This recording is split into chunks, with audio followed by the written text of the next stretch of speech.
Hi, I'm Andrew Wilson from Silent 7 Games, and as you may know, the base set of Rüniverse has 200 cards, not all of which have yet been discovered. So in this video, I'm going to take a look at some cards that have been discovered by members of the community in the packs they've opened by looking through my Discovery card binder. So let's start by taking a look at the 4 cards that were discovered by Ether from Astronomica in his Ruby Booster Deck pack. So the first card he discovered was card number 2, Blaze, which is an attack spell from Ruby that does attacks for 8 for a 4-cost uncommon. He also discovered Sabraze, card number 24, which is a rare, the evolution of Kittle and Flariger. And this is a cool rare. I mean, obviously it looks cool, but it also has the ability that if a fire card is put in your discard pile, it can become his Vim, which gives him extra lives, and he can give up his Vim for extra attacks, basically. So that card is now discovered. We also have Tusk, which is a rare from Trine. It's card number 46. And that has the strength 2, so just a level 2 cost, but a level 4 strength. And once per turn after he attacks, he can let another ally attack again and heal. And then the final card from Ether's pack that he discovered was the Unbound Wyvern, which is card number 196, which is a Fist uncommon. And it's just kind of a simple uncommon that lets you attack ignoring engagement, so you can attack any enemy you want. And the rest of our discovered cards today come from Kaya Papaya, a game designer on the Homemade TCG community Discord, and she got a Deluxe 8 starter set, which is basically 8 different packs, one for each facet. So she's got a lot of cards here that we get to look through and discover. First up is with Ruby, we've got card number 5, Burning Stare, which is an uncommon, which basically makes it so that all your opponent's creatures stop guarding, letting you attack in for the win. We've got card number 9, Flame Tusk Boar, which is a simple level 2 creature, but when it comes in, it immediately attacks for 2, which can take out a creature or a bond. We've got card number 14, the Inferno Ram, which you may have seen as an Infernal Inferno Ram in the Infernals solo deck, but as this rare, it's a level 1 that can grow very quickly with flame counters. We've got card number 19, Magmaphant, which is one of the 2 illustrations in the set that I actually did myself, to the other one being Spike Leaf Wolf. But this level 9 is one of the biggest creatures in the game, and it's a rare that from hand, it can spray fire on your opponents even before you get a chance to cast it. But when you do, it will cost less for each flame counter you have. So this is part of the flame archetype for some of the Ruby cards. Then moving into the Trine cards, we've got card number 28, Boulder Strike, which is an uncommon direct dispel card that lets you just take out a creature. Then we've got card number 30, a rare, Cantrell's Hammer. This is a relic that lets you pay 2 power to give one of your mage's creatures a face-down Vim from the top of your deck. So it can embolden your creatures and let them get extra lives, essentially. We've got card number 37, Grumbear, which is a pretty simple uncommon. It's got guard, or it's got taunt, which lets it guard, and it's got strength 1, so it's a 3 cost for a level 4 functionally. Card number 44, just preceding the uncommon Trine Skulk by 1, is the Trine Hulk. So this is one of the cool big rares. It costs 4, but it gets 2 Vim right away, which means you got to kill it 3 times, and it gets Might 1, so it gets level +1 for each of its Vim, so it basically starts out at level 6. If you kill it once, it becomes level 5. If you kill it again, it becomes level 4, and then you've still got to kill it the 3rd time. So this is a very tenacious beater here. And finally, in Trine, from Kaya Papaya's list of discoveries, we have card number 50, which is the Simple Yeti. This is just a level 5 creature that has Vim, so it's got to be killed twice. Then moving into Orth, we have Earthbind, which is an uncommon spell that attaches to a mage, and they've got to basically spend a turn from evoking in order to get rid of this and let their creatures attack again. Card number 60 is the rare Galabast, which is a powerful big creature. It's got drive, so it can attack right away after you play it, and when it does attack, it makes all of the enemy creatures at that location 2 levels smaller for the rest of the turn. Going on to the next page, we have card number 64, the Lore Lurker, which is a simple level 3 creature, but you can task it. Instead of attacking, you can just draw another card. Card number 67 is the uncommon Recreant. It does 4 cost for level 6, but it can't be attacked while it has allies unless it's guarding. So if you don't want your opponent to be able to kill your level 6 creature and you want to save it to attack, your opponent can't attack it unless it guards. And the very next card at number 68 is Spykidna. This is the evolved form of the Kidna. So this level 1 creature can task to give allies level +1 counters. And if you evolve it to Spykidna, it keeps that ability, but it also gains the ability that when an ally gets any level +1 counters, the Spykidna gets it as well. And there's another evolution in this chain yet to be discovered. And the last of our Orth cards today here is Terrafly, which is a level 4 rare, but it gives all of its ally creatures level +2, making them a very big little team. But it can't attack or deal damage, and it can't guard or be attacked. So it's kind of a creature that just kind of sits off to the side and doesn't participate in attacks. Starting off Sphene here, we have card number 76, Ant.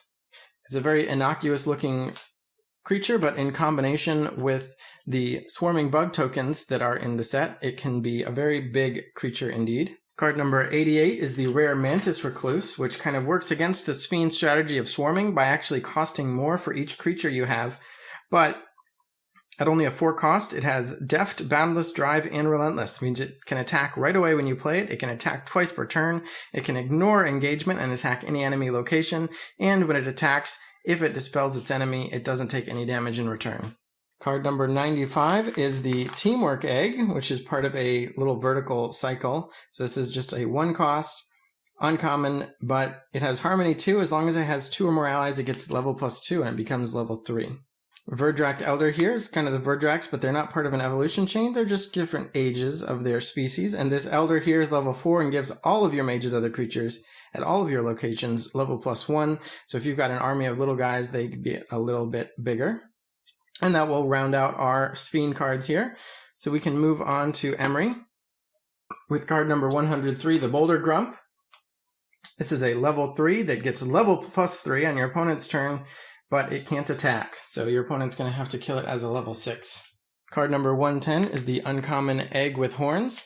This is a simple level 1 that grits another counter every turn and just gets a little bit bigger at the start of each of its mage's phases. And then we've got card number 122, the very simple and straightforward rare Suidum, level 3, but it gets level +3, so this is just a level 6 for 3 costs. That is the Big Death Pig. A couple cards later here, card number 124 is Wild Call, which is a simple spell that costs 1, and you get a random card from your Wild Summons deck. So Wild Summons deck is a little stack of 7 tokens, 6 of which are creatures, and one of them is a kind of a fail card where if you draw that one, you get nothing. But otherwise, you're going to get one of 3 variations of creatures, 2 each of which exist in the Wild Summons deck. Then we have card number 125, Worm Form. So it's actually been errated to cost 6 here, but it is a spell that you can attach to one of your mages and give them Battle Mage 6, which means they need to take 6 damage in order to lose a bond, and they can attack. So it's a very powerful card. And moving into Quam and finishing out this bottom row here is the uncommon Ampray. So this is a level 2 uncommon that gives your mage 1 more power each turn. Speaking of gaining extra power, we've got the rare card Cosmosis, which is number 129. And this is a ritual, so you can kind of cast it over the course of 2 turns. And when you do evoke it, it gets set aside and gives all of your mages and assists 1 extra power every time they make power for the rest of the game. Just a couple cards later here is 131, Divert, which is an uncommon trap. So you would set this face down, and your opponent wouldn't know if it's a ritual like Cosmosis or something like this. And this is will divert the attack that's coming into the mage and send that damage to a different mage.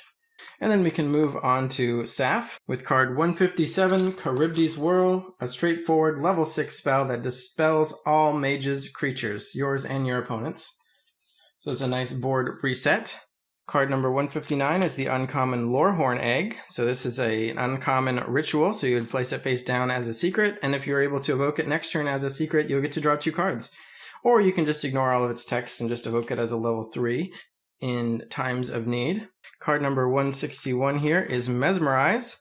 We've got another trap. It's a rare, and if your opponent's going to trigger this trap on an attack, their mage phase ends immediately, which is very strong because they won't even be able to make more attacks or evoke cards with that mage that turn.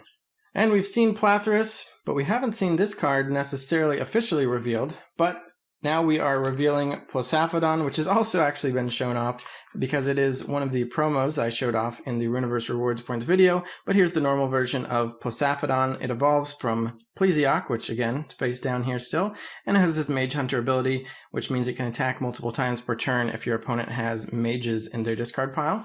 And if you did evolve it up from Plathyrus all the way up the chain, then your opponent's almost certainly going to have some mages in the discard. Card number 169 is the uncommon relic Sapphire Swords. So it's a cheap relic to play, and then you can pay some power and task this relic to let your mage attack and deal damage to some enemy creatures. And that's the last of the Saph cards, so we'll move on to Thist and check out this first card here, this rare 176 Aviaphant, which is the pack art for Thist. It's a level 3 cost, but it actually has strength 4, so it's a level 7. It has wards. Your opponent can't choose it for spells or effects. Boundless lets it attack any enemy location regardless of engagement. But to pay for that, you've got to use this Dream Eater ability, which says you've got to expend your mage's dream counter in order to evoke the Aviaphant. So that is the cost. But Thist mages are pretty good at resetting their dream counters, so go ahead and play your Aviaphants as level 7s. Card number 80 is Elegast, which is the uncommon phantasmal creature. It's a 2 cost for a level 4, but it can't be attacked by creatures, can't attack mages, and can't guard. So this is purely creature combat as the attacker. Card number 184 is the uncommon Implin Chariot. It's a pretty strong uncommon. It's a level 2, and it can attack right away with its drive ability. And Shunt lets it force an enemy creature to stop guarding when it does attack. So it can get around a guard each turn. Then at the bottom of the page here, we have the Rift Creeper, which is a level 1 rare spider. And it can give your mage extra power or take it away. You have to pay 2 to activate it and roll a d6 and gain that much. So most of the time you're going to get at least 1 power. On average, you're going to get 1.5. And you could pay 2 and get 6, which is a net of 4, setting up for some big turns. And finally, on the final page here, we've got card number 197, this rare Uncork the Imagination, which is a level 0 spell. And it lets your mage dream a card right away. And if you evoke it, you get to dream another card. So you could potentially dream out the entire deck if you have enough power to pay for everything. And that is the final revealed card here for Thist for Kaya Papaya's Discovery from her Deluxe 8 starter. As you can see, there are still plenty of cards yet to be discovered. So go ahead and pick up your booster packs or your starter set and get some reward points for discovering some cards. There are plenty of cards yet now you can use to deck build if you want to play on Tabletop Simulator. And if you want to find even more cards to deck build, then yeah, hopefully people will discover more cards soon. So thanks for watching. Subscribe so we can get more subscribers. Like the video, and bye.